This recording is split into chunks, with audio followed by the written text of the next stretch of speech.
Dawn had not yet broken over the Pacific, but the horizon already glowed faintly, a thin, metallic silver that seemed to hum with anticipation. Lieutenant Commander Haruki Senda stood on the wind-swept observation deck of the carrier Zuikaku, his gloved hands resting atop the cold railing as he scanned the dark sea. The air smelled of fuel and ocean spray. Below him, mechanics bustled around aircraft with hurried precision, their lanterns flickering like fireflies, swallowed by the vastness of the flight deck. The war had changed. Everyone knew it, even if Tokyo refused to say it out loud. Before we jump back in, tell us where you're tuning in from. And if this story touches, you make sure you're subscribed, because tomorrow I've saved something extra special for you. His orders for today were simple: long-range reconnaissance to confirm intelligence that American carrier strength had dwindled to a handful of damaged flat tops, still limping from earlier battles. High Command believed the enemy was finally stretched too thin, their shipyards overwhelmed, their pilots exhausted. Japan, they insisted, still held the advantage. If only they struck hard enough, fast enough, before America could recover. Senda wished he believed them. "Sir," Ensign Mori said as he approached, offering a crisp salute. "Your aircraft has been fueled. All crews are ready." Senda nodded. "Good. Ensure the engines stay warm. I want no delays." Mori hesitated, glancing toward the dim horizon. "Do you really think the Americans still have carriers out there?" Senda exhaled. "We'll know soon enough." The truth was that reports from submarine captains had become contradictory. Some claimed American carrier groups had vanished entirely. Others swore they'd seen more holes than expected, too many to reconcile with Japanese estimates. And still others insisted the enemy was building new carriers at a pace that bordered on impossible. Impossible. That was the word officers used when they didn't want to face reality. A whistle blew sharply. Deck crews scrambled as the first aircraft were wheeled into position. The storm of engine noise built until it swallowed thought. Senda slid into the cockpit of his Aichi floatplane, strapped in, and tapped the side of the fuselage twice for good luck. The engine roared, the deck officer signaled, and the plane lurched forward into the dark. Moments later, he was airborne, the sea rapidly shrinking beneath him into a quilt of black and steel blue. The Zuikaku became a tiny patch of light, swallowed by the endless Pacific. For nearly an hour, there was nothing but water, lines and lines of it, stretching into eternity. Senda scanned for aircraft wakes, oil slicks, smoke trails, anything, but the ocean remained silent. Then, at 6:34 hours, he saw something on the horizon. At first it was only a shadow, then two, then many. He adjusted his instruments, bringing the silhouettes into sharper focus. His breath caught carriers, more carriers than he had ever seen together. He blinked, thinking his mind was playing tricks in the dawn haze, but no. The horizon was lined with American flat tops. He counted 1, then 2, then 6, then more emerging from the mist, like steel giants. 12 carriers. His throat tightened. That was impossible. Japan had barely a fraction of that number operational. And then he saw the escorts, cruisers, destroyers, supply ships steaming with them in a massive coordinated formation, a moving city of war. "How?" Mori's voice crackled through the radio from his trailing aircraft. "Sir, are we reading this correctly? 12? Senda didn't answer. He couldn't. His hands trembled as he gripped the controls, because the Americans were not supposed to have this many. Not after Midway, not after months of attrition, not after everything Japan had thrown at them. And yet, here they were, 12 carriers before him, their decks bristling with aircraft, their wakes slicing through the Pacific with the confidence of a nation that had become something Japan had never imagined, an unstoppable factory of war. "Sir," Mori whispered, voice cracking. "High Command must be informed, immediately." "Yes," Senda managed. "Yes, transmit everything, every detail." As Mori relayed the message in clipped, urgent bursts, Senda continued counting.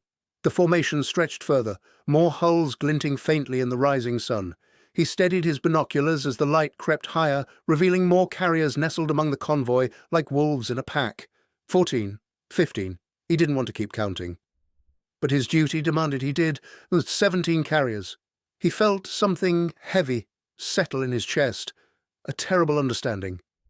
He pictured the shipyards he had heard rumors about, massive American factories producing hulls like clockwork, welding frames by day and riveting steel by night. He imagined rivers of resources pouring in, assembly lines stretching beyond imagination, thousands of workers pushing carrier production to a pace that defied logic. He thought of the whisper he had once heard from a fellow officer who had visited Germany earlier in the war.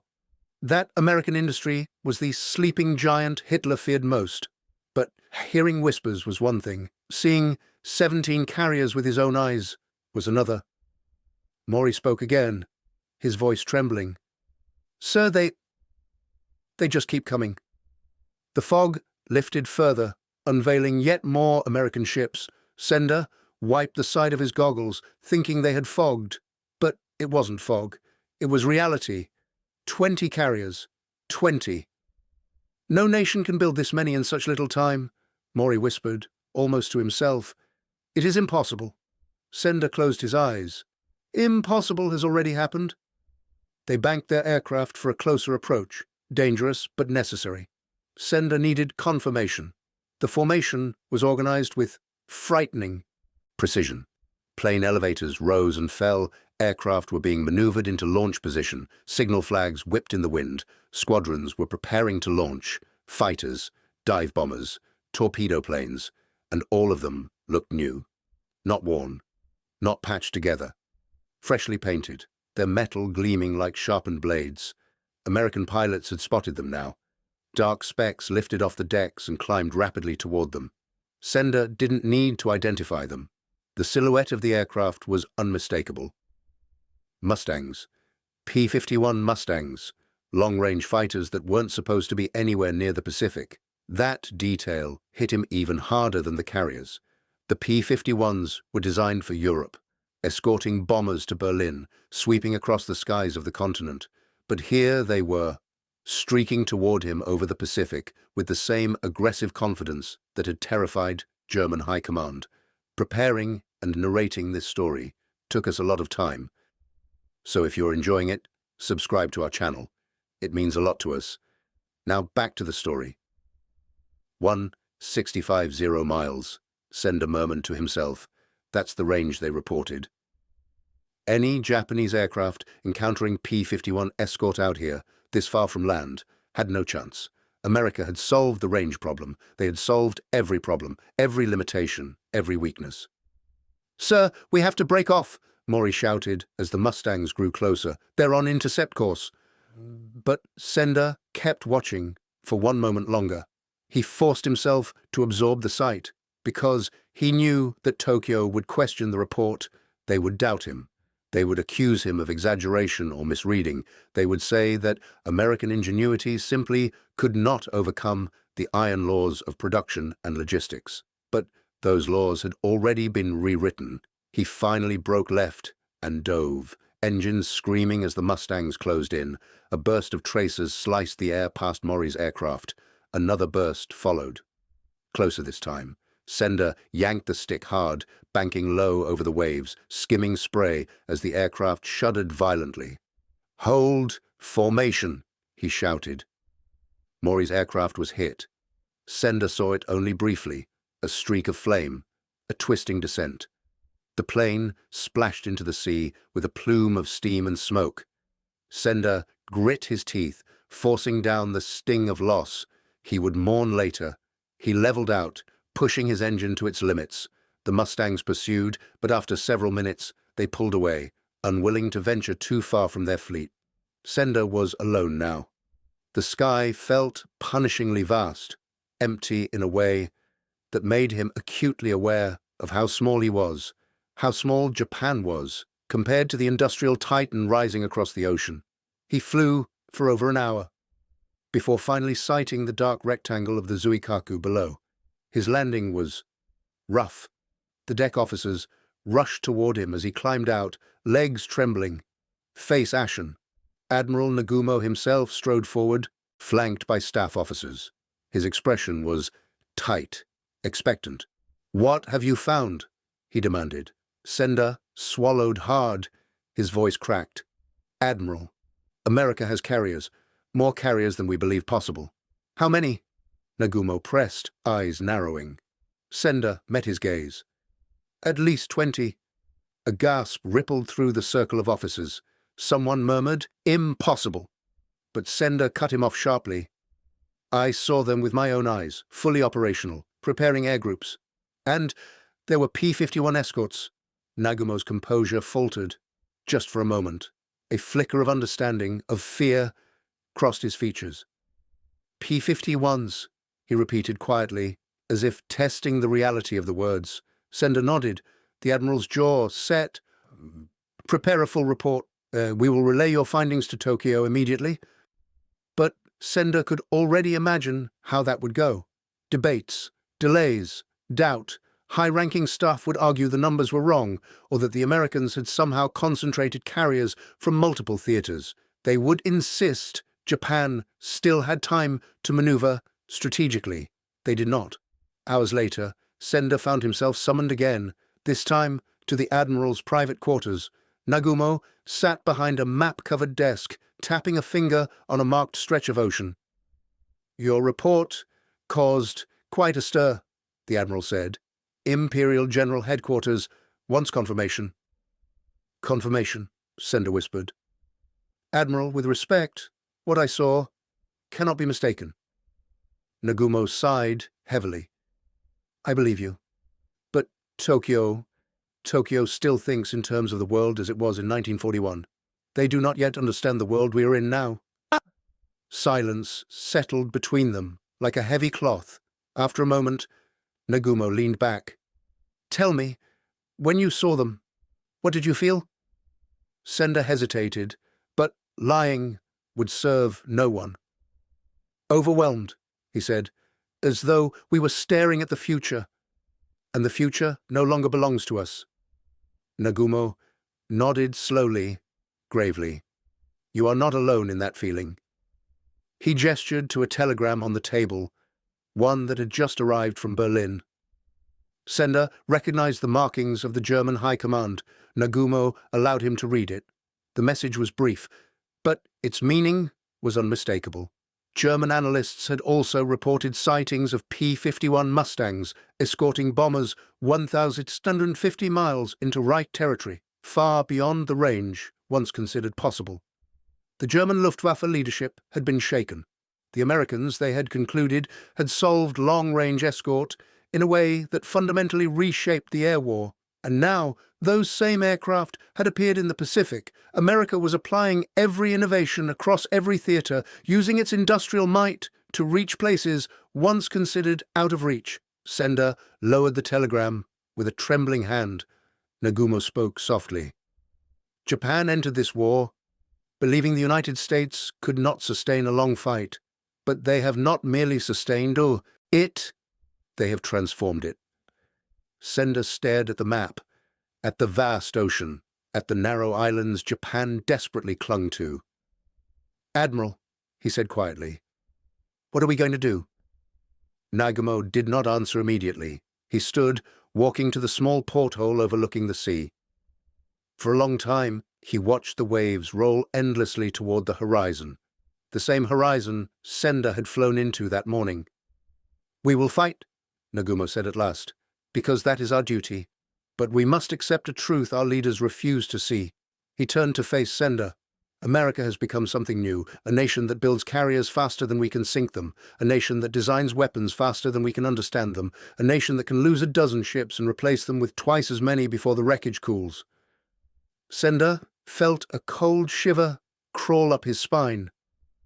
"And the most terrifying part," Nagumo added quietly, "is that they are only beginning." A knock at the door interrupted them.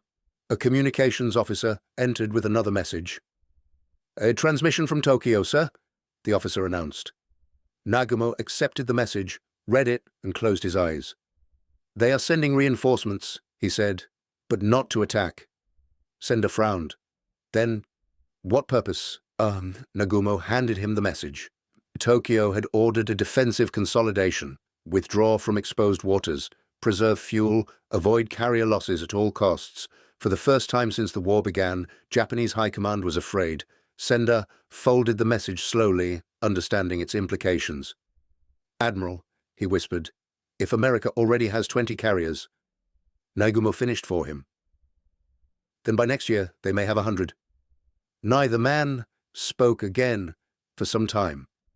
Outside, the Pacific wind battered the hull, and the Zuikaku steamed silently eastward, toward a war that was changing faster than anyone in Tokyo dared imagine.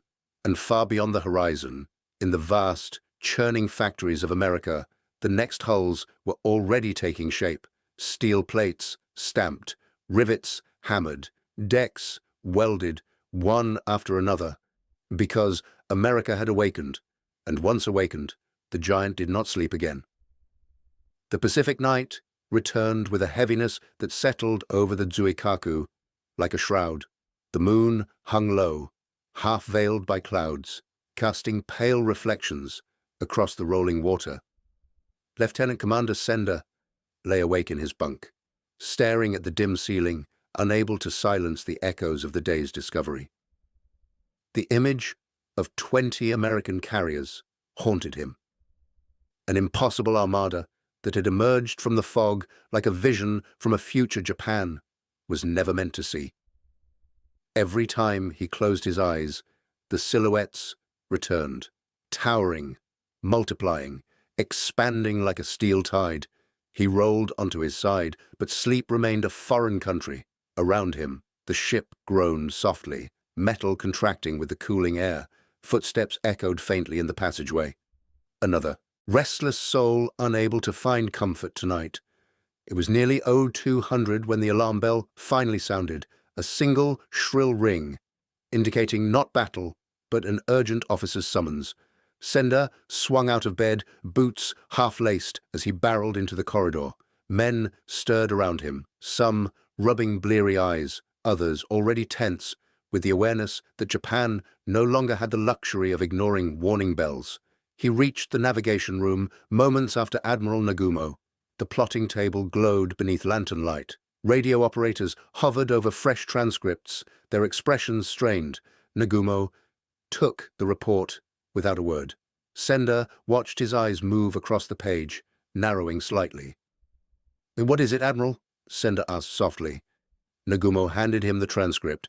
A Japanese submarine picket line far to the east had reported contact, not just with an enemy carrier group, but with multiple American task forces, separate from the massive formation Senda had discovered. 3 separate fleets, 3, each with carriers, each moving with purpose, each heading west. Senda set the paper down slowly, pulse quickening. "How many carriers total?" Radio Officer Tanaka swallowed hard. The submarine could not get an exact count. Estimates vary, but, sir, it suggests the Americans have more than what Lieutenant Commander Senda encountered. Nagumo's gaze hardened. "More." The word hung in the room like a death sentence. The officers exchanged troubled glances. For months, Tokyo had insisted that American industry was stretched thin, prioritizing Europe while diverting only scraps to the Pacific. But the reality was now undeniable. America was feeding both wars simultaneously with a production engine that dwarfed anything Japan could hope to match. Nagumo drew a slow breath. "Signal all ships. Prepare to alter course. We cannot allow ourselves to be caught between advancing fleets." "But, Admiral," one officer ventured, "if we withdraw so far, we will cede the Central Pacific entirely." Nagumo met him with a tired, almost sorrowful expression. "We lost the Central Pacific the moment America began building carriers faster than we could sink them." No one spoke after that.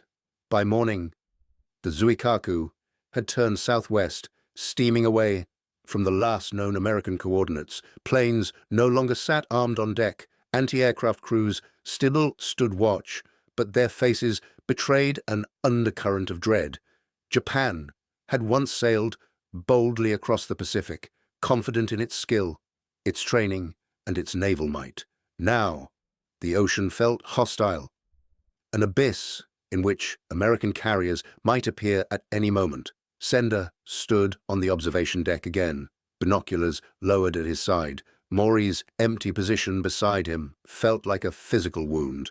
The sea stretched endlessly, deceptively calm. But Senda's instincts kept prickling. Nagumo had ordered increased aerial patrols, shorter range but more frequent. Everyone understood those. Orders meant one thing. They were blind in these waters now, blind and outnumbered. A gust of wind tugged at Senda's coat as he leaned forward, eyes scanning the horizon. The morning sun bounced off the waves, blinding and unforgiving. An aircraft engine buzzed overhead. Friendly. Senda exhaled. For a brief moment, he allowed himself to remember what it had been like at the start of the war. Back when Japan's Zero fighters dominated the skies, when American pilots were inexperienced, when the Pacific seemed vast but conquerable. The war had turned, completely. He wondered what Maury would have said if he were still alive, probably something stubbornly optimistic. The boy had been too young to grasp the fullness of what they faced. Senda envied him for that, in a way. A runner approached. "Lieutenant Commander, Admiral Nagumo requests your presence." Senda made his way to the Admiral's briefing chamber, where maps lay spread across the table like unraveling secrets. The Admiral stood with his hands behind his back, shoulders rigid. "Senda," Nagumo said quietly, "I need your experience again." Senda stepped forward. "What is it, Admiral?" Nagumo tapped a position on the map. "Another reconnaissance mission." Senda blinked. "To confirm the American fleets?" Nagumo shook his head. "No. This time, we must confirm something Tokyo believes impossible." He unrolled a second sheet, an intercepted American communication, partially decrypted. It referenced construction numbers, hull counts, keel layings, commissioning dates. Senda's breath caught.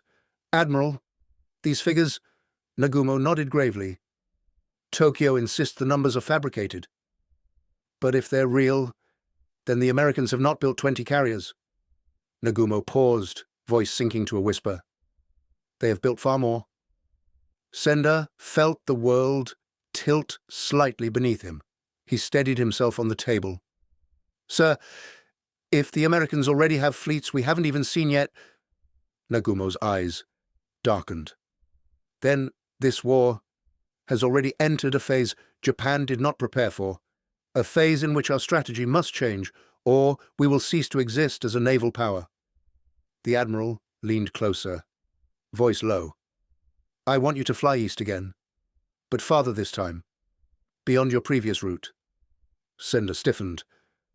"Admiral, that would take me dangerously close to—" Nagumo held up a hand. "I know the risk, but if America's carrier production is truly accelerating, we are no longer fighting the nation we faced yesterday. We are fighting a nation that is reinventing war from the inside out."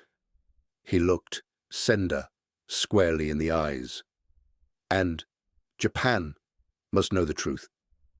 Hours later, Senda found himself back in the cockpit, the ocean roaring below as the Zuikaku shrank into a speck behind him. His aircraft rattled slightly in the crosswinds, but his hand stayed steady. He flew east, deeper and deeper, past the limits of comfort, past the boundaries of what his instructors would have considered sane. He scanned the water until the monotony blurred into a single sheet of blue. His eyes burned. His throat felt dry.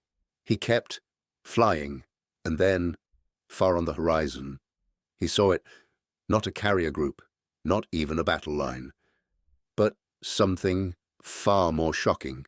It was a convoy, a colossal stream of ships, transport vessels, supply ships, escort destroyers, stretching across the ocean in a line so long that the horizon swallowed it at both ends. Hundreds of hulls, maybe more, moving with unwavering purpose. Senda angled closer, heart hammering as he zoomed overhead. Every ship was loaded to the brim. Crated aircraft, tank parts, steel beams, ammunition. spare engines, prefabricated carrier components, even whole sections of flight decks wrapped in canvas, factories floating across the Pacific. It dawned on him in a crushing wave of realization. America wasn't just projecting its military power across the ocean, it was projecting its industry. This convoy was a river of metal and machines, feeding forward bases, fueling shipyards, and ensuring that every damaged carrier could be rebuilt, sometimes faster than Japan could sink them. As he banked sharply, something else came into view. Far behind the convoy, like shadows emerging from the deep, more American warships, appeared carriers. 4, then 6, then more. A second fleet. A fleet Japan didn't even know existed. Senda's hands trembled. The magnitude of it, nearly paralyzing. He had found what Tokyo believed impossible. A reserve carrier strike force. A shadow fleet. Fresh, fully supplied, ready, waiting for the perfect moment. They had never been in danger of running out. Japan was. He forced himself to pull away, shoving the throttle open. His fuel was low. He had pushed too far. He had minutes, maybe less, to turn back before he crossed the threshold of no return. But he had to try. Japan needed this report, even if it broke them. He did not make it back. Hours later, search planes scoured the waves, but found only a single floating wing panel, its paint scorched by fire. The ocean had swallowed the rest. When the report reached Nagumo, pieced together by partial radio fragments, transmitted before Senda vanished, the admiral stood motionless for a long time. The officers around him waited. Nagumo finally spoke, his voice quiet, but carrying the weight of an empire's fading hope. Lieutenant Commander Senda died, delivering the truth. He looked around at his staff, each man pale and shaken. America now possesses enough carriers to wage 2 wars at once, perhaps 3. Silence fell. The admiral continued. They have mobilized their industry to a scale no nation in history has matched. We face not merely an enemy fleet, but an enemy production line, one that moves with the power of an entire continent. He closed Senda's weather-stained flight log, laying it gently on the table as if placing a fallen soldier to rest. We will honor him, Nagumo said, and we will fight. But in his eyes, a shadow lingered, a shadow shaped like an armada of American carriers rising beyond the horizon, a shadow shaped like the future. The ocean felt different after Senda's disappearance. Every wave seemed to whisper his name. Every gust of wind carried the ghost of his final transmission. The Zuikaku moved through the Pacific like a wounded creature, still strong, still proud, but carrying a heaviness in its steel bones that had not been there before. Admiral Nagumo stood alone on the bridge, long after sunset, the red glow of instrument panels reflecting off his face. Below him, the deck crews worked in silence, preparing aircraft, tightening cables, adjusting arrestor wires. The usual chatter and joking had evaporated. Men spoke in hushed tones, as if afraid the darkness might hear them. Nagumo held Senda's flight log in both hands. He had read it 3 times now, each word carved into him like a blade. American reserve carriers, unknown fleets, endless convoys delivering the raw might of a continent. Japan had no shadow fleets, no replacement armadas, waiting in secret. What they had was already at sea and diminishing. A faint knock broke his thoughts. Captain Yamada entered, bowing slightly. "Admiral," he said, "the officers are assembled." Nagumo nodded. He followed Yamada to the war room, where the ship's senior staff stood around the table. Charts lay before them, currents, fuel reserves, projected enemy movements. The air felt tight, brittle. Nagumo set the log down. "We begin," he said quietly. Every man straightened. Lieutenant Commander Senda's reconnaissance, combined with new submarine reports, confirms what Tokyo still refuses to accept. Nagumo looked around the room, meeting every gaze. America has more carriers than we can feasibly track, let alone engage. Murmurs rippled through the officers. Some clenched fists, others lowered their eyes. Nagumo continued. Their industry has reached a level beyond our projections. They can replace losses within weeks. They can outfit entire fleets from convoys alone. They can reinforce every defeat with a new armada. He paused. We cannot. The room fell completely silent. Lieutenant Ishikawa swallowed audibly. Admiral, what are you proposing? Nagumo did not speak for a moment. When he did, his voice lacked its earlier edge, replaced by something deeper. Resolve, forged in acceptance. We must avoid decisive battle until circumstances change. To engage now would be suicide. Another officer protested. But, Admiral, Japan's doctrine demands. Nagumo slammed his fist onto the table, startling everyone. Doctrine, he snapped, does not defeat 20 American carriers. He let his hand rest on the wood, fingers trembling slightly. Then he spoke again, calmer but no less intense. We will not abandon the Pacific, but we must survive long enough to adapt, withdraw to island bastions, preserve fuel, preserve pilots, preserve ships. Only then can we force America into a war of attrition. The men exchanged uncertain glances. Admiral, Yamada said softly, what if America refuses such a war? Nagumo met his gaze. Then we find a way to make them. By dawn, the Zuikaku was steaming southwest towards safer waters. The fleet had tightened its formation, destroyers circling protectively around the carrier like nervous guardians. Smoke trailed faintly from their stacks, rising into the pink morning sky. But the ocean did not cooperate. At 0730 hours, a radar operator burst into the bridge, face pale. Admiral, multiple aircraft inbound. Nagumo stiffened. American. Yes, sir, closing fast. The klaxon began to wail. Men sprinted across the deck. Fighters scrambled. Anti-aircraft gunners raced to their stations. Nagumo stepped onto the outer platform as the first enemy planes appeared on the horizon. Tiny, dark specks diving out of the clouds. They were not bombers. They were Mustangs, P-51s. Here, hundreds of miles from any American base. Confirmation, as if more were needed, that the Americans had solved long-range escort in ways Japan's engineers had once called fantasy. The Mustangs dove. Zeros rose to meet them. The sky erupted into streaks of fire and contrails. Aircraft spiraled, engines screamed, tracers stitched the air like burning needles. Nagumo watched 2 Zeros fall in flames within seconds. Another caught a Mustang in a burst of cannon fire, sending it plummeting into the sea.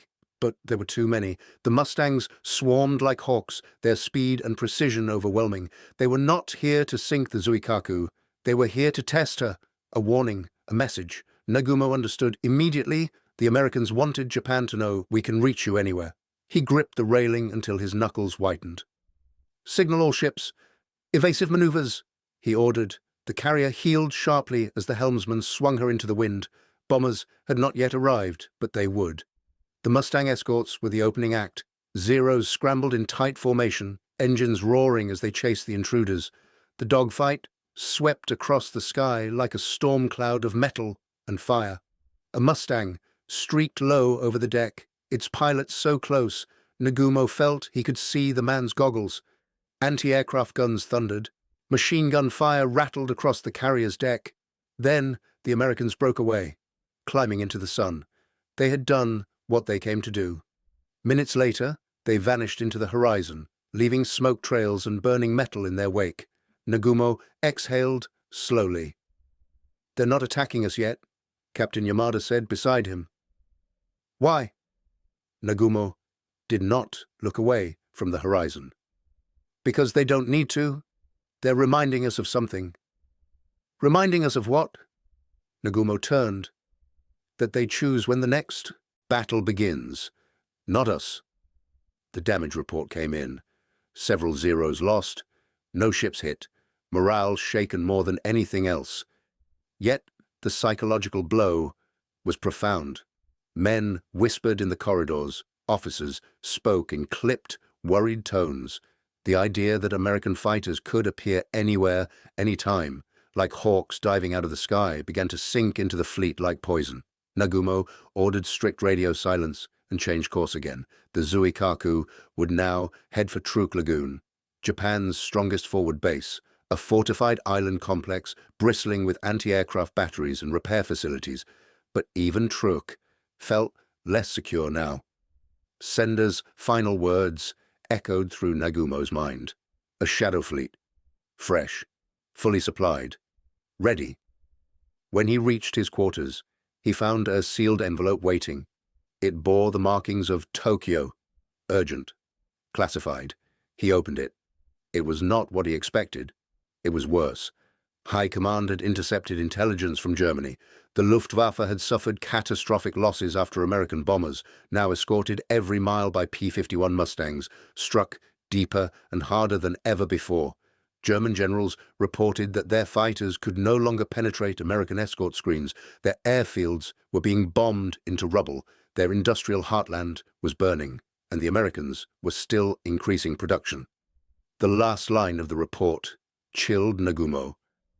If America can deploy such strength in Europe while fielding even larger forces in the Pacific, the Axis cannot win a long war. Nagumo let the paper fall onto his desk. Germany had finally admitted what Japan had feared. America had become unstoppable. 2 days later, the Zuikaku approached the outer perimeter of Truk Lagoon. The waters were calm. The island fortress rose in the distance, emerald green atop volcanic rock. Yet, even here, the air felt uneasy. Nagumo stepped onto the deck, breathing in the humid island breeze. Supply ships waited nearby, ready to refuel and repair the carrier. As he walked the deck, sailors saluted sharply, but their eyes were haunted. He paused near the edge, staring out at the tropical horizon. A young pilot approached hesitantly. Lieutenant Kaito, barely 21. Admiral, Kaito said quietly, is it true that America has more carriers than we believed? Nagumo did not lie. Yes, Kaito swallowed. Then how are we supposed to win? Nagumo turned to him. He placed a hand on the young man's shoulder. We are not expected to win, he said softly. We are expected to endure, long enough for chance, or circumstance, or history itself to shift. Kaito nodded slowly, but his eyes revealed the fear he did not voice. Nagumo watched him walk away. The admiral looked down at the Pacific, waves glistening under the sun. He knew something now with a clarity he had never possessed before.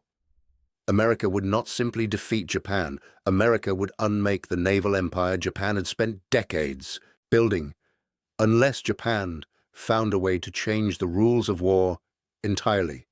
A thought surfaced, dangerous but necessary. Perhaps the only path left was not through carriers, but through something else, something America would not expect, something smaller, faster, more desperate, a weapon of last resort. Nagumo closed his eyes.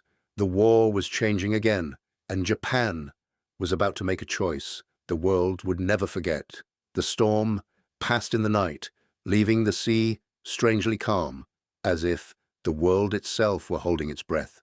At dawn, the water stretched out like a sheet of dark steel, unbroken, except for the distant, wavering silhouettes of ships that were never meant to share an ocean. The U.S. task force steamed eastward, every sailor aboard feeling the heavy truth that anything could happen next. Victory, disaster, or something between the two that no textbook would ever manage to capture. Harding stood on the flight deck, watching the sunrise spill gold across the horizon. The color reminded him of the lacquered scrolls in his grandfather's study, each painted with scenes of warriors he had admired as a boy. But the stories those men lived had been simple. Too simple. Honor, duty, sacrifice, clean words, words that didn't encompass fear or exhaustion, or the way a man's hands shook when he realized someone on the other side of the ocean was waiting for the moment to kill him. The rising sun was beautiful, yes, but Harding couldn't shake the thought that somewhere far out beyond it, Japanese aircraft might be gearing up for one last suicidal strike. He inhaled deeply. Fuel, salt, the faint sweetness of the galley vents, warming for breakfast. And under it all, something electric. Anticipation. Men worked around him with the practiced rhythm of those who had long ago accepted the weight of war. But their movements carried an extra edge. This morning, the new recon reports had come in, scattered Japanese remnants across the region, pockets of resistance still operating on outdated orders, refusing to believe the tide had turned. Desperate men, dangerous men. Harding turned as the familiar voice of Lieutenant Avery cut through the wind. "Captain wants you in the ready room. Says the situation's shifted again." Harding followed him. Below deck, the corridors hummed with activity. Radiomen passing messages, mechanics hauling crates of tools, pilots running final checks on gear. The war was still alive in every clatter, every shout, every hurried footstep. But something else lived there too. A kind of quiet determination, a collective resolve not to let the final chapters be written by fear. Inside the ready room, Captain Myers stood over a large map pinned with markers across the Pacific. His uniform looked as though he'd slept in it, and Harding suspected he had. War ate at time differently for men in command. "We've intercepted new signals." Myers tapped the map with a metal pointer. "A group of Japanese officers, mix of naval aviators and surviving carrier crew, have gathered on a small atoll here. They've got a handful of float planes, maybe more. Looks like they're preparing a last-ditch strike." Harding stared at the location. Remote, hardly more than a crescent of sand and coral. "A strike on us? Or anyone?" Myers exhaled. "They're desperate enough to target anything flying our flag. Command wants those planes eliminated before they get into the air. Your squadron launches at 09:30. Harding nodded. It was a clean order. Simple, at least on paper. Yet Harding felt a familiar unease creeping into his chest. Battles at the end of a war often held the most unpredictable dangers. A cornered enemy had no calculation left, only belief. But orders were orders, and more than that, he believed in what needed to be done. 2 hours later, Harding's Hellcat ripped through the sky as the atoll came into view. White sand, ragged palms, and a thin strip of makeshift runway carved out by hands that refused to accept surrender. The intelligence had been right. The Japanese planes were there, lined up like spectral relics of a carrier fleet long turned to steel coffins. Avery's voice crackled through the radio. "Harding, I've got movement near the fuel depot." Before Harding could respond, a column of fire erupted skyward. A plane had been rigged and ignited, perhaps by accident, perhaps by design. Maybe a panicked mechanic had spilled fuel, or maybe an officer had chosen death before capture. The explosion sent shrapnel and sand twisting into a black whirlpool. "Go! Go! Hit the runway!" Harding banked low, releasing his payload. Bombs tore across the strip, transforming the airfield into a storm of smoke and flame. The Hellcats roared overhead again and again, each pass ripping away any chance the enemy had left to launch. But the resistance was fierce. Tracer fire streaked upward from behind sand berms. A round clipped Harding's wing, jerking the plane to the side. "Damn! Taking fire from the west end!" he called. Avery broke formation and dove toward the gun nest. Harding watched as Avery's shots kicked up plumes of dirt, silencing the position. Another explosion tore through what appeared to be a supply hut, scattering debris into the surf. When the final anti-air gun fell quiet, Harding circled once, twice, making sure no aircraft remained intact. No more threats, no more dying, because someone thought surrender was more shameful than suicide. "Area's clear," he said, though the words tasted heavy. There was no triumph in eliminating men whose war had ended everywhere except in their minds. On the final pass, Harding caught sight of something that froze him. A group of survivors standing in the open near the ruined runway, not firing, not raising weapons, simply standing. One of them stepped forward, raising a tattered white cloth. Harding swallowed hard.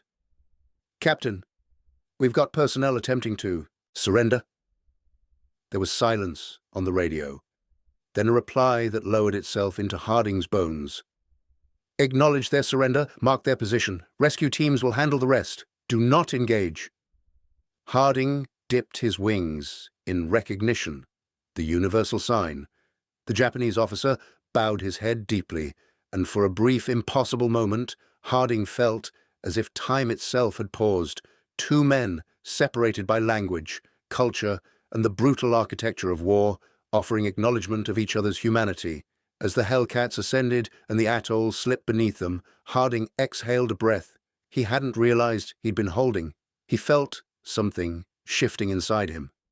Not victory, not relief, but a quiet understanding of the fragility tying every soldier on every side together. Hours later, back aboard the carrier, Harding wrote a report, but found his attention drifting. The noise of the ship echoed faintly. Boots on steel, the clank of chains, the low rumble of engines, life continuing in spite of everything. A knock at the door pulled him from the page. Avery leaned in. "Captain's calling an assembly on deck. Says he's got news." The entire squadron gathered beneath the fading evening light. Myers stood before them, holding a slip of paper, his expression unreadable. "It's over," he said simply. "Japan has signaled its willingness to surrender." No cheers, no shouts, just silence. Deep, stretching, almost sacred. A few men bowed their heads. Others stared at the sea. Avery let out a trembling breath that could have been a laugh or a sob. Harding felt his knees soften. He caught the rail for balance. It was over. But even as the words settled, Harding understood that endings were never clean. The memories would linger, the screams over the radio, the ships burning like pyres on the water, the faces of those he'd saved and the ones he'd failed to. Yet he also felt something else, a quiet certainty that the world, in all its tortured imperfection, might finally begin to heal. As the last light bled out across the horizon, Harding closed his eyes and let the wind sweep over him. The war had taken much.